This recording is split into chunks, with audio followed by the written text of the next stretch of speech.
വാർത്തയിലേക്കാണ്. രാഹുൽ മാങ്കുടത്തലിനെതിരായ രണ്ടാമത്തെ പരാതി രാഷ്ട്രീയ പ്രേരിതമാണെന്ന് കെപിസിസി പ്രസിഡന്റ് സണ്ണി ജോസഫിന്റെ ആരോപണം തള്ളി പ്രതിപക്ഷ നേതാവ് വി.ഡി. സതീശൻ. പരാതികളെ മുൻവിധിയോടെ കാണരുത്, അത് പോലീസ് അന്വേഷിക്കേണ്ട കാര്യമാണെന്നും സതീശൻ പറഞ്ഞു.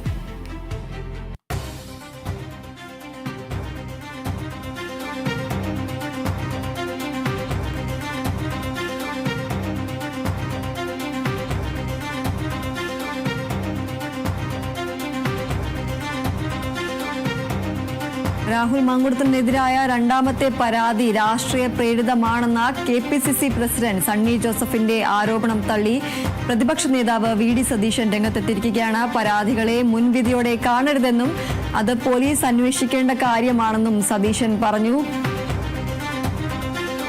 രാഹുൽ മാങ്കുടത്തിനെതിരായ രണ്ടാമത്തെ പരാതി രാഷ്ട്രീയ പ്രേരിതമാണ് എന്നതാണ് സണ്ണി ജോസഫ്, കെപിസിസി അധ്യക്ഷനായ സണ്ണി ജോസഫിന്റെ ആരോപണം. ഈ ആരോപണത്തെ തള്ളിക്കൊണ്ടാണ് ഇപ്പോൾ പ്രതിപക്ഷ നേതാവ് രംഗത്തെത്തിയിരിക്കുന്നത്. പരാതികളെ മുൻവിധിയോടെ കാണരുതെന്നും അത് പോലീസ് അന്വേഷിക്കേണ്ട കാര്യമാണെന്നും സതീശൻ പറഞ്ഞു.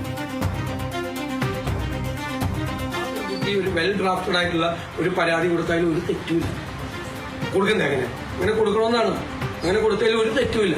വെൽ ഡ്രാഫ്റ്റഡ് ആയിട്ടുള്ള പരാതിയാണെന്ന് പറഞ്ഞാൽ അതൊരു ഒഫൻസ് ഒന്നും അല്ലല്ലോ. ആണോ? ഒഫൻസ് ഒന്നും അല്ലല്ലോ. നമുക്ക് ഒരു പരാതി, ഞാൻ എത്രയോ പരാതികൾ തയ്യാറാക്കിയിരിക്കുന്ന ആളാണ്, അഭിഭാഷകൻ എന്ന നിലയിലും പൊതുപ്രവർത്തകൻ എന്ന നിലയിലും. എൻ്റെ ഒരു സ്വന്തം പരാതി ഞാനിപ്പോ കടകംപള്ളി സുരേന്ദ്രന് നോട്ടീസ് അയച്ചു. ഞാനല്ല അയച്ചത്, എൻ്റെ വക്കീലെ കൊണ്ടാണ് ഞാൻ അയപ്പിച്ചത്. കാരണം ഇപ്പൊ പ്രാക്ടീസ് ചെയ്യുന്ന, ഇപ്പോ ഉള്ള നിയമപരമായ കാര്യങ്ങൾ അപ്ഡേറ്റ് ചെയ്യുന്ന ഒരാളാണ് അഭിഭാഷകൻ. ചിലപ്പോൾ ഒരു അഭിഭാഷകന്റെ സഹായം തേടി കാണും ആ കുട്ടി പരാതി കൊടുക്കാൻ നേരത്തെ അതിലെന്താ തെറ്റ്? ഒരു തെറ്റില്ല, ഒരു തെറ്റ് ഞാൻ കാണുന്നില്ല.